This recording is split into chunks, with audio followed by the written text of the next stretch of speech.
Madame, Monsieur, bonjour, ravi de vous retrouver pour cette nouvelle vidéo. Alors d'abord, m'en veuillez pas pour la qualité d'image et certainement de son. Je suis revenu à mes sources, j'utilise l'ancienne caméra qui est la caméra de secours, qui est la caméra qui filmera aussi la route, parce qu'elle est, quand je ferai des images, quand je roule, parce qu'elle est beaucoup moins encombrante. Par contre, elle est de moins bonne qualité, parce qu'elle filme en 720p. Alors pourquoi j'utilise cette caméra-là? Vous inquiétez pas, l'autre n'est pas foutu, n'est pas cassé ou on me l'a pas volé, elle est là à côté de moi. Tout simplement, j'avais commencé à la préparer. Vous voyez, il y a le micro dessus, j'avais pas besoin de l'objectif double focal, donc elle était quasiment prête. Et quand je l'ai allumée, ça m'a rappelé que j'avais laissé la carte mémoire dans l'ordinateur qui est à l'appartement. Donc, je n'avais pas envie de retourner à l'appartement chercher la carte mémoire. Je filme donc avec le petit appareil photo que j'avais utilisé quand j'avais pas beaucoup de matériel. C'est la même caméra qui avait filmé mon micro road trip pendant le confinement là en scooter. Et on va faire avec. Elle est pas si mauvaise que ça, sauf qu'elle filme en 720p au lieu de filmer en 1000 je sais plus combien. Voilà, on va faire avec. Le son, je sais pas ce que ça va donner, mais on va tester. Mais je pense pas que ce soit trop mauvais. Alors aujourd'hui, petite vidéo bricolage. Je ne sais pas si vous vous rappelez, j'avais pété un miroir de rétro quand je suis allé à la nomaderie. Et du coup, j'ai racheté un miroir de rétro. C'est mon rétro droite. Alors, je pensais que ça allait me coûter la peau de l'arrière-train, mais alors pas du tout. J'ai été surpris. Si j'avais fait faire dans un garage, évidemment, je serais reparti à découvert. Mais là, j'ai commandé le miroir tout simplement sur Amazon au prix de 25 € le miroir. Vous allez peut-être vous apercevoir. D'ailleurs, je vous fais un petit coucou. Vous voyez, c'est cette caméra-là. Donc, je vais essayer. Alors, j'ai appelé cette vidéo-là Joe la bricole parce que vous savez, vous commencez à me connaître. Moi, pour me servir d'un tournevis plat, il me faut un mode d'emploi, mais ça devrait pas être très compliqué. Il y a un truc comme ça, vous connaissez pour ceux qui ont des véhicules. J'ai vérifié l'état des rétros, évidemment le mécanisme fonctionne. Alors celui-là, il n'a pas le dégivrage automatique. Tiens, ça colle là, ça je ne le savais pas. Il n'a pas le dégivrage automatique ni rien du tout, donc il y a une petite connexion à faire ici. Mais par contre, il y a le réglage qui fonctionne, donc la motorisation du rétro fonctionne très bien, et le clignotant aussi, donc c'était pas la peine de changer tout le rétro, là ça m'aurait coûté cher, donc j'ai commandé ça. Écoutez, je vais sortir mes deux mains gauches, et puis on va essayer de réparer ça correctement, retirer l'ancien qui tient avec du scotch. D'ailleurs, je l'ai perdu sur la route, et juste derrière moi se tenaient les gendarmes. Alors j'ai pas filmé parce que j'étais avec ma maman, on était en sortie de famille, donc rien à voir avec les vidéos, mais je roulais tranquillement sur la nationale qui me ramenait vers chez moi. J'ai pris un rond-point, les gendarmes me suivaient, et le miroir du rétro est tombé. Alors pas tombé sur la route parce qu'il a tenu avec le câble, mais il pendait comme ça, et heureusement les gendarmes ont certainement vu que ça venait de se produire ou quelque chose. Ils m'ont absolument rien dit. Je me suis dit ça y est, je vais me faire arrêter, je vais avoir mon premier PV depuis que je conduis. Et pas du tout. On s'est séparés sur un rond-point, ils ont continué la route, et puis moi je suis allé vers mon immeuble. Mais j'étais presque arrivé, il me restait 5 km quand ça m'est arrivé. Donc au dernier rond-point, ça allait directement. Les gendarmes ont suivi jusqu'au dernier rond-point, et puis après nos routes se sont séparées. Donc bon vent messieurs les gendarmes, et merci de ne pas m'avoir donné un PV.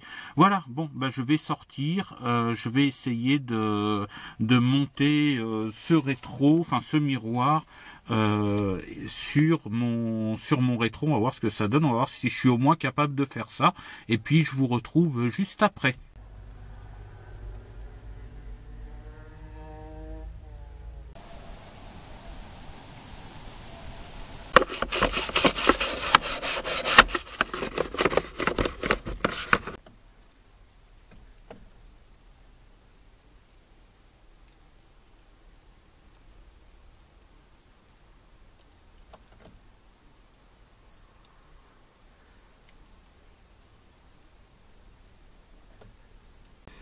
Bon bah écoutez, voilà, c'est fait, je me suis bien débrouillé. Alors derrière le miroir c'est complètement cradingue, j'ai dépoussiéré un petit peu. Et puis oui, j'ai eu du mal un petit peu à ce que ça s'enclenche. Alors évidemment quand on regarde des vidéos tuto, ils mettent ça, ils appuient à peine, ça fait clic et puis mais moi ça marche jamais, donc il a fallu que je m'y reprenne à plusieurs fois, bien appuyé, j'avais un peu peur de le casser, mais là ça y est, il est enclenché, donc voilà, j'ai un nouveau miroir à faire réparer pour 25 €. Je suis plutôt content. Voilà, une économie, parce que je me suis dit avant qu'il passe au contrôle, je vais devoir changer le rétro, ça va me coûter au moins 200 €, et je m'en suis sorti pour 25 €. Donc Amazon, ça peut sauver la vie. Donc maintenant on va passer à l'arrière, et puis on va parler un petit peu de système de rangement. Voilà, je vous reprends à l'arrière du fourgon.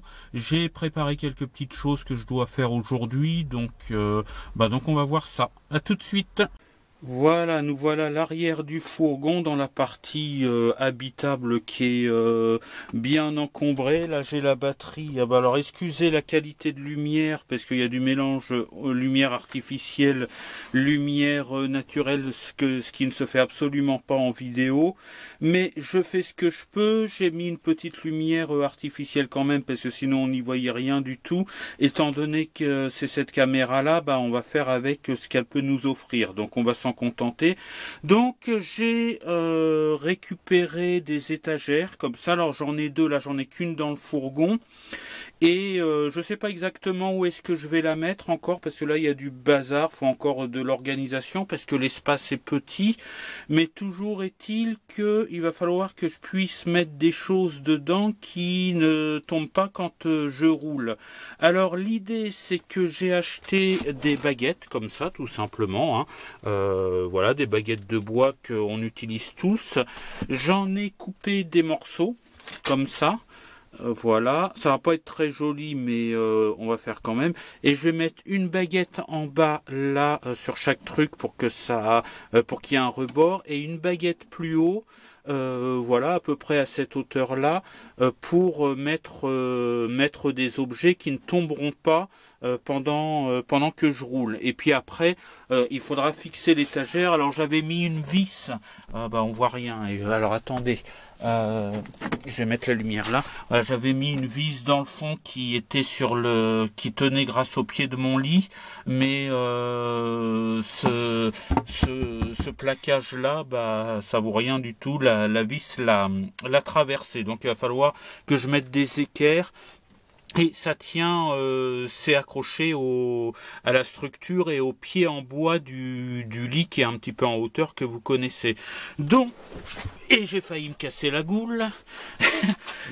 Donc, excusez-moi, je vais faire ça. Je vais visser mes baguettes, et puis ce sera une bonne chose de faite. Alors j'ai beaucoup de mal à filmer mon travail étant donné que je suis tout seul à faire et à filmer en même temps, que ce soit avec n'importe quelle caméra ou avec le téléphone, c'est le même problème. Donc veuillez m'excuser si mes angles de prise de vue, les trucs sont pas forcément bons, si vous voyez pas toutes les étapes, parce que tout faire en même temps tout seul, c'est bien compliqué, même s'il y en a qui arrivent beaucoup mieux que moi. Enfin, on va essayer. Et voilà, je vais faire un système pour maintenir le rangement qu'il y aura dans cette étagère. Alors qu'est-ce qu'il y aura dedans exactement, je ne sais pas. On verra bien. Je organiserai mon rangement quand tout ça ce sera prêt. Allez, c'est parti, on sort la visseuse, les vis, et puis on va essayer de mettre ces petites baguettes. Bon les amis, mon surnom de Joe la bricole, que vous pouvez utiliser aussi dans les commentaires, il y a pas de problème, est vraiment bien mérité, parce que me voilà bloqué.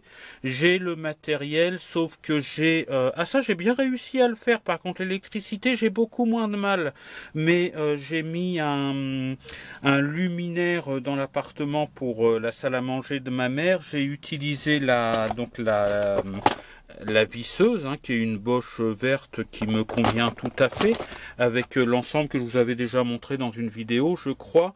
Sauf que, étant donné que j'ai dû me servir de la visseuse pour mettre cet Applix, ce luminaire, pour que la salle à manger soit un petit peu plus jolie, j'ai utilisé la visseuse et j'avais mis la batterie à recharger, tout ça, et la batterie est restée dans ma chambre. Donc j'ai la visseuse et je n'ai pas la batterie.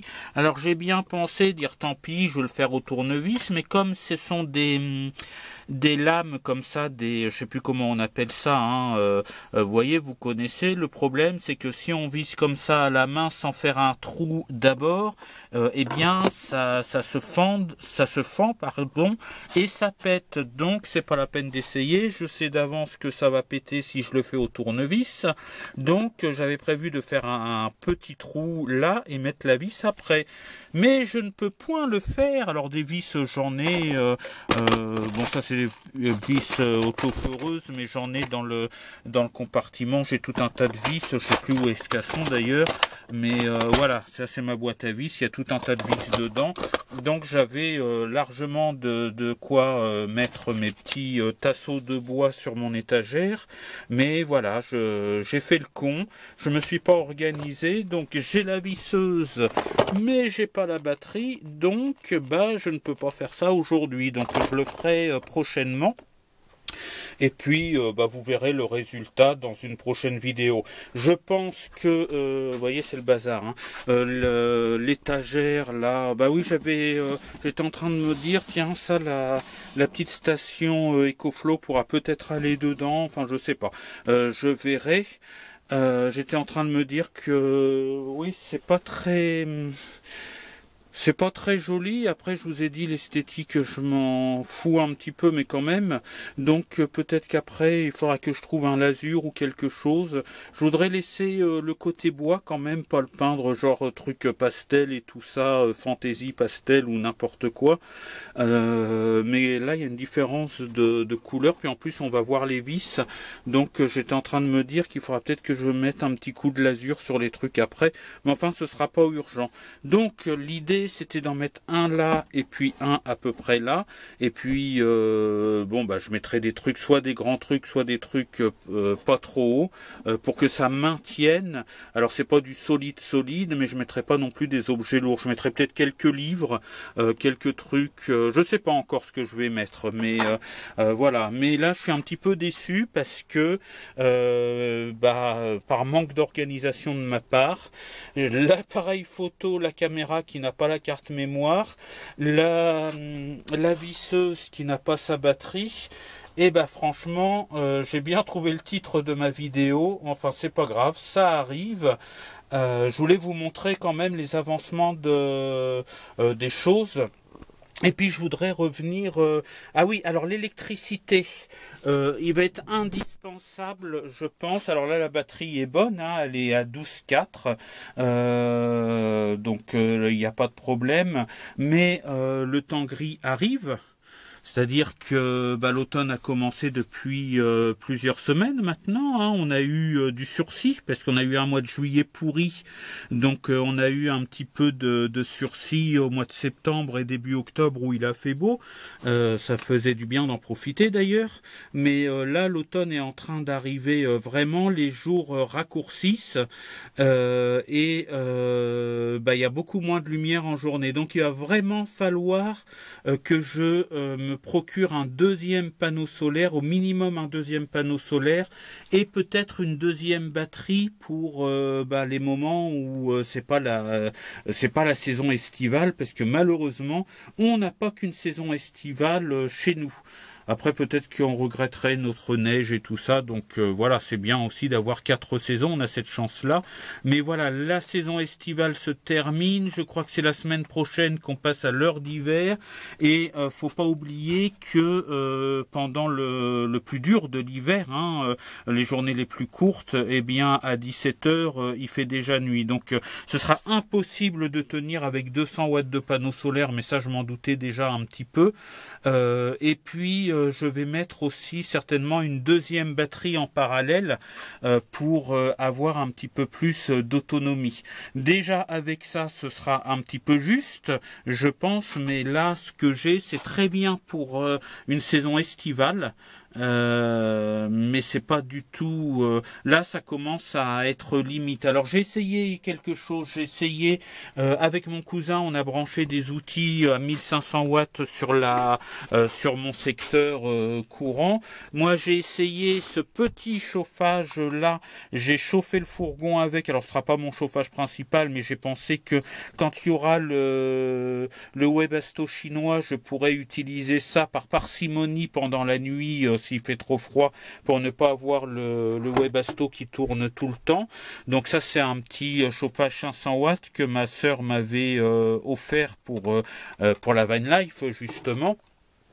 Et ça fonctionne, mais faut vraiment l'utiliser par parcimonie, 5 minutes pendant la nuit, à 4 heures du matin par exemple, quand c'est vraiment l'heure où il fait le plus froid, c'est 3h30, 4 heures du matin. Là, ça a besoin d'un coup de chauffe et faut remettre un petit coup pour pas être glacé dans le fond de sa couette. Donc, j'avais pensé peut-être mettre ce truc-là à utiliser la nuit quand j'éteins le Webasto, mais qui soit pas en permanence, parce que sinon la batterie va me durer 2 heures et puis ce sera terminé. Mais par exemple mettre 5 minutes toutes les 2 heures pour que ça réchauffe un petit peu. Alors ça sera pas aussi chaud qu'à l'appartement, mais de toute façon moi j'aime pas les grosses chaleurs. Moi dans une chambre sous une couette à 16-17 je suis très bien. Donc ça devrait faire l'affaire. Et c'est ce que j'ai pensé utiliser pour pour compléter le Webasto si je veux pas le mettre toute la journée, toute la nuit. Puis le matin, quand je me réveillerai, eh bien je mettrai un coup j'éteindrai ça évidemment, je mettrai un coup de Webasto et j'espère qu'avec 400 watts de panneaux solaires, les batteries auront le temps de se charger tranquillement pendant qu'il fait jour pour recommencer pendant la nuit prochaine. Donc voilà mon idée, dites-moi ce que vous en pensez pendant les commentaires. Est-ce que vous avez déjà utilisé ce genre de petit chauffage 500 watts dans un fourgon? Est-ce que ça tient le coup? Ça, je n'en sais rien, c'est une expérience, mais il n'est pas question que je me chauffe entièrement à ça. Donc voilà, parce que ça utilise trop 500 watts, c'est pour un fourgon, c'est énorme. Donc j'ai pas le matériel qu'il faut et surtout pas les moyens. Il me faudrait une batterie de 400 ampères-heure et je ne peux pas me l'acheter. Donc avec une autre batterie, je serais pas loin. Alors attendez, non, je serai à la moitié. Celle-là fait 140 ampères, 120 ampères-heure. Si j'en achète une que je branche en parallèle, ça fera 240 ampères-heure. Pour un petit fourgon comme ça, c'est pas mal, je trouve. Donc ceux qui ont déjà fait l'expérience, n'hésitez pas à me donner des conseils en commentaire.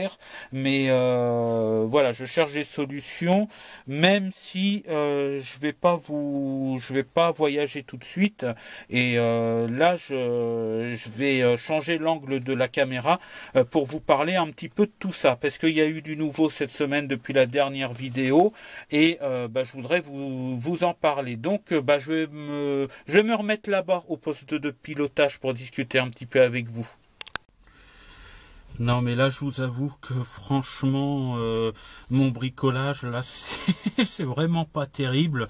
Vous voyez, quand je dis que je bricole avec les deux mains gauches, je suis aussi pas mal bordélique, maladroit, mais j'essaye quand même d'accéder à mon rêve. D'ailleurs c'est fait puisque je suis à bord du fourgon avec deux mains gauches et puis pas beaucoup de moyens et puis pas beaucoup de compétences. On peut arriver quand même à faire quelque chose. Moi c'était de partir vivre sur les routes. Alors évidemment je ne vis pas sur les routes parce qu'il y a quelqu'un, j'avais fait un post dans l'onglet communauté parce que oui, malheureusement j'ai quand même perdu des abonnés suite à la dernière vidéo et puis quelqu'un m'a dit t'as raison, tu ne vends pas du rêve.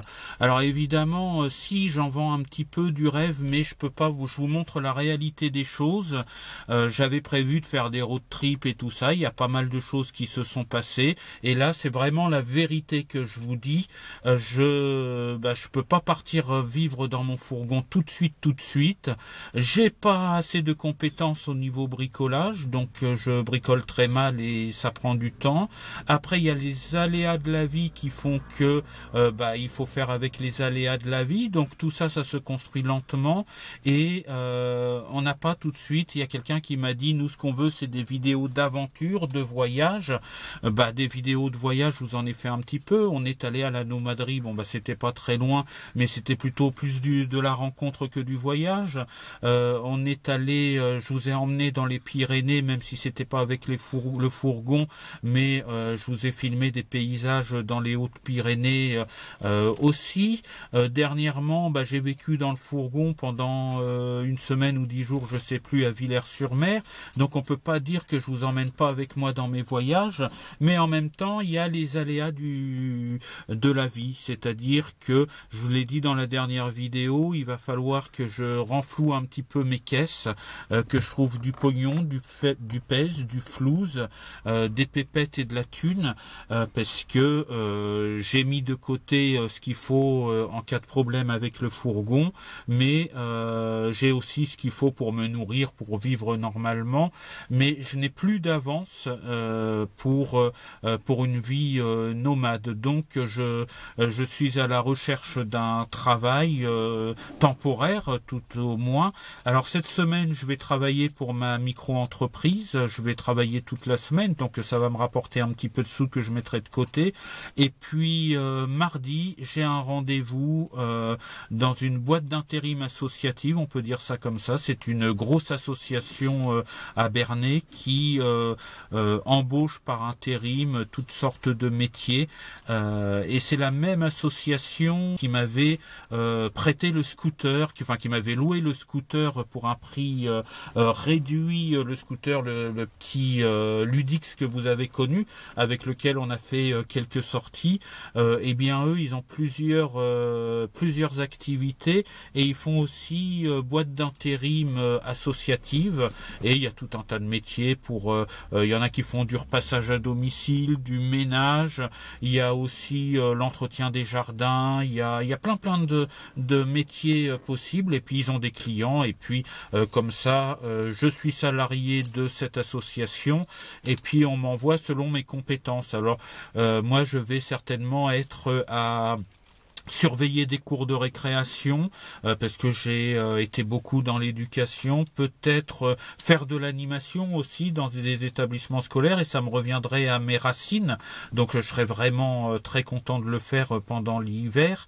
Il y a tout un tas de choses, servir des scolaires ou des employés d'une entreprise dans une cantine ou des choses comme ça, et puis ça me remettrait à la vie d'avant, parce que avant je faisais de la vidéo et de la radio dans les établissements scolaires et dans les centres de loisirs ou centres éducatifs fermés ou etc. En tout cas avec du jeune public. Là, je reviendrai à mes sources, parce qu'évidemment ça n'a plus rien à voir avec la vidéo dans les établissements scolaires, en tout cas avec le jeune public. Mais la vidéo, je la fais là avec ma chaîne YouTube, et puis mon côté animateur, mon côté éducation populaire, eh bien je le retrouverai si j'ai un poste dans un établissement scolaire ou quelque chose. Donc voilà, j'ai demandé, il y a une réunion, donc je suis reçu mardi, c'est-à-dire que non, je pense que vous aurez la vidéo soit ce soir, soit demain. J'essaye peut-être de mettre mes vidéos le lundi, je sais pas trop, je vais essayer d'être un petit peu plus régulier, mais voilà, sachez que quand vous verrez la vidéo, j'aurai eu des nouvelles, ou je les aurai bientôt en tout cas. J'ai rendez-vous à 14 h le mardi 24 octobre, comme ça vous le savez. Donc je vais voir ça, parce que il faut absolument que je gagne à peu près le double de ce que j'ai. Donc il faut que je double mes revenus pendant un temps au moins jusqu'au printemps. Ça m'empêchera pas de vous emmener en balade avec moi les week-ends. Si j'ai la chance d'être dans un établissement ralentissement scolaire, en plus j'aurai les vacances scolaires, donc ça pourra être quand même intéressant pour le bricolage, les voyages. Je continuerai à travailler pour ma micro-entreprise le mois de novembre. Là, il y a un peu plus de travail, donc je continuerai aussi à travailler pour ma micro-entreprise parce que ça m'apporte un petit peu de sous. Je continuerai les week-ends à le fourgon, c'est-à-dire l'aménagement du fourgon avec mes deux mains gauches, comme vous avez pu le constater aujourd'hui. Et puis, voilà, je peux pas vous emmener sur les îles Caraïbes avec mon fourgon tout de suite, malheureusement. J'aimerais bien, mais c'est pas possible. C'est les aléas de la vie et je fais pas du faux. C'est comme ça. Il faut que je trouve, faut que je renfloue les caisses. Alors, je suis très très content parce que vous m'avez connu, pour ceux qui me suivent depuis le début, dans des situations quasiment désespérées. Là, c'est pas du tout ça, mais je prévois avant. Donc, comme je prévois avant, il faut que je me fasse une petite réserve d'argent. J'espère que vous comprendrez. Un plein là-dessus, c'est plus de 150 €. Vous comprendrez un petit peu. Alors, et puis il y a le sujet qui fait polémique sur, en tout cas en France, qui fait polémique sur les réseaux sociaux, sur les chaînes YouTube. Donc, je ne demande évidemment pas de dons parce que sinon je vais être bombardé de commentaires feignants, va travailler, etc., etc. Ce que je comprends aussi, puisque il y a beaucoup de gens qui ont une frustration qui est compréhensible parce que ce sont des gens qui ont bossé toute leur vie pour pas avoir grand-chose et puis qui voient que des gens essayent de voir la vie autrement et font participer un petit peu les gens et qu'eux n'ont pas pu le faire ou n'ont pas été capables de le faire et ils sont coincés dans un travail qui leur coûte. Ils se sentent esclaves évidemment, un travail fatigant où ils se réveillent, pour lequel ils se réveillent tous les matins, pour lequel ils n'ont pas de liberté et ils se sentent coincés dans ce système-là et ils n'imaginent pas que d'autres gens puissent avoir d'autres idées et puissent se débrouiller autrement et surtout demander une participation de leur public.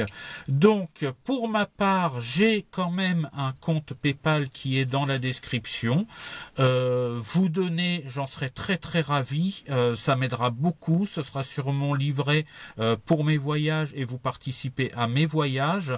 Ça fait un peu comme ceux qui payent des abonnements à des chaînes télévisées, sauf que là la qualité n'est pas la qualité d'une émission de télévision, mais les moyens sont loin d'être les mêmes aussi.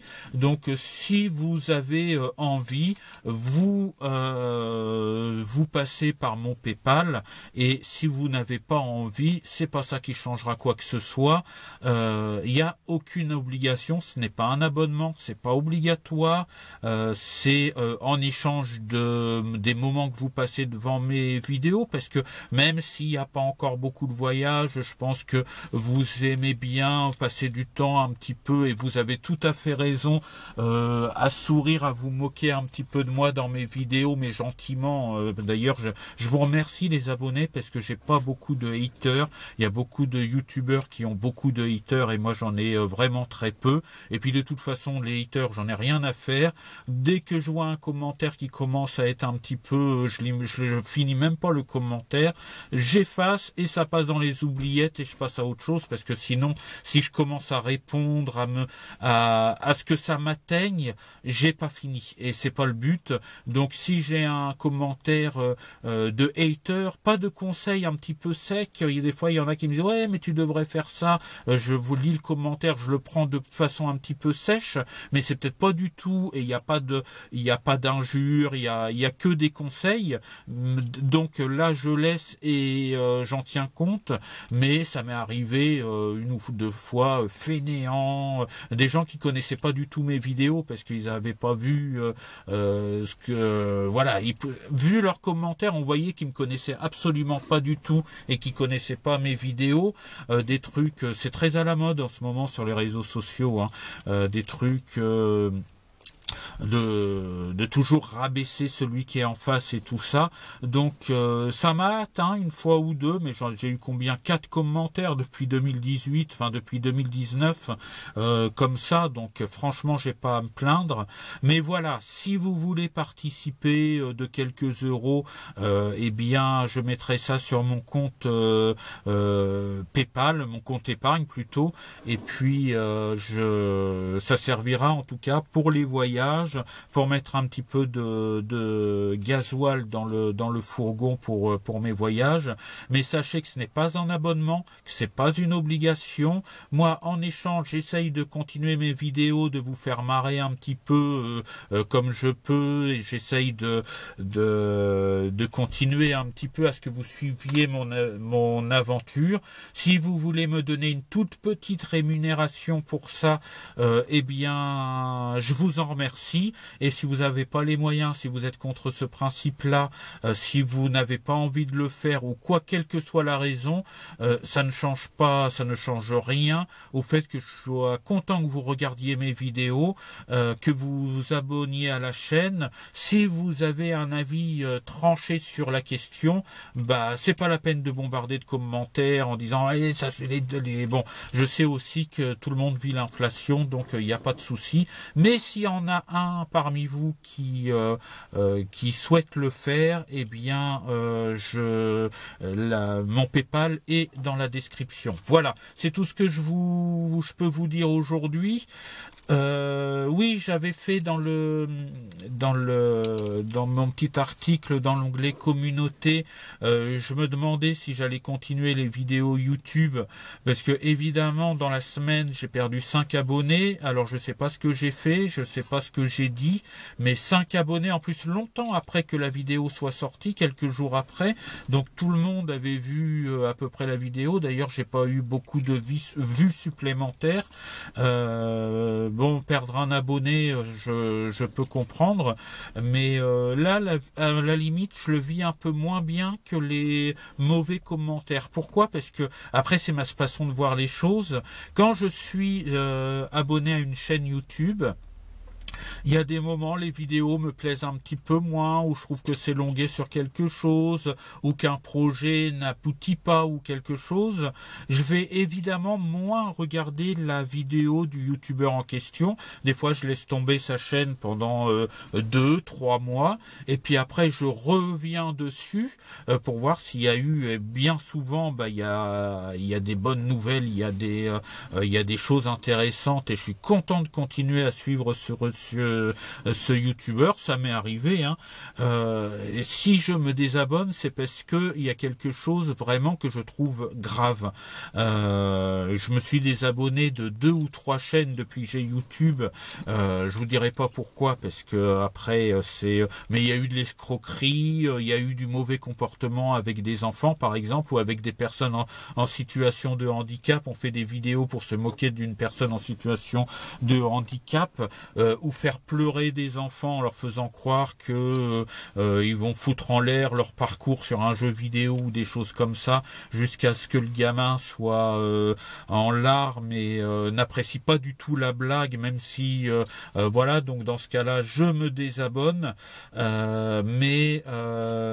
Et puis de l'escroquerie aussi, certaines personnes qui vendent des véhicules et puis l'acheteur se retrouve avec un véhicule pourri par exemple. Voilà, donc là ça m'intéresse pas, parce que acheter un véhicule à ces personnes-là m'intéresserait pas, et leur chaîne YouTube est basée là-dessus, donc je n'ai aucun intérêt. Mais sinon, je ne me désabonne pas des chaînes YouTube, je les laisse un petit peu de côté, je vois comment elles évoluent, parce que vraiment pour moi se désabonner, après chacun est libre et c'est ma façon de penser à moi, attention, mais vraiment pour moi, si je me désabonne de la chaîne YouTube, c'est un message, ça veut dire ton comportement est plus que ta chaîne, parce que après on a les moyens qu'on a, on a le matériel qu'on a, on a les compétences qu'on a pour faire des vidéos ou du montage, donc ça c'est pas un problème, mais ça veut dire ton comportement, je suis pas d'accord avec elle, donc je continue, j'arrête de te suivre. Voilà pourquoi je me désabonne. Alors c'est ma façon de penser, peut-être que j'exagère un peu, mais quand j'ai vu ces désabonnements, je me suis dit bah c'est peut-être voilà, peut-être que j'ai dit quelque chose, peut-être que le fait que je dise que je vais travailler, ça ne plaît pas, mais si on travaille pas, on s'appelait encore moins. Donc voilà, c'est vrai que quand j'ai vu tous ces... Bon, c'est pas beaucoup, 5 abonnés j'ai perdu, mais sur une chaîne qui a du mal à arriver aux 500 abonnés, et je peux le comprendre, parce que mes vidéos sont pas d'une grande qualité, mais pour une chaîne qui a du mal à arriver aux 500 abonnés, eh bien à chaque fois ça fait mal quand même. Donc je vous demande de me dire dans les commentaires ce que vous en pensez, de ne pas vous désabonner, mais plutôt de vous abonner, on va y arriver, excusez-moi. Voilà, parce que effectivement, je me donne jusqu'à la fin de l'été prochain. Donc je fais une grande marge quand même. Je continue mes vidéos jusqu'à la fin de l'été prochain, mais évidemment si ça n'arrive pas à progresser, j'arrêterai cette chaîne YouTube forcément, parce que j'ai gagné quelques abonnés grâce à d'autres youtubeurs un petit peu. J'ai quand même des abonnés fidèles, mais j'ai aussi TikTok. Sur TikTok, mes lives, mes petites vidéos, j'en fais pas beaucoup en ce moment, mais mes petites vidéos TikTok et tout ça, ça marche bien mieux que sur YouTube. J'ai un plus large public et on a dépassé allègrement les 1000 abonnés en quelques mois. Donc voilà, je ferai des vidéos plus courtes sur TikTok, et puis je continuerai à faire vivre mes voyages comme ça, parce que là franchement sur YouTube, j'ai eu la semaine dernière là, voyant tous les jours un ou deux qui se désabonnaient, franchement ça m'a foutu un coup. Alors ça m'a pas mis en dépression, rassurez-vous, mais franchement ça m'a mis un coup, et surtout de savoir mais pourquoi les gens se désabonnent. Je dis la vérité, j'explique pas à pas ce qui m'arrive, l'évolution de mon projet. Je vous emmène quand même en voyage. Quand on dit il n'y a pas d'aventure, c'est pas vrai. Pendant cet été on a fait quand même quelques petites sorties avec le fourgon tel qu'il est, mais ça fait partie de l'aventure, hein. On n'est pas parti à bord d'un palace. Donc voilà ce que j'avais à vous dire. Donc je continue quand même les vidéos et on verra à la fin de l'été. Ça fait 1 an quand même pour gagner 100 abonnés. Je suis très large. Voilà, je vous dis ciao, bye bye, sortez couverts et portez-vous bien. Je vous donne des nouvelles pour le boulot, pour la suite, et surtout pour le rendez-vous que je viens d'avoir. Salut!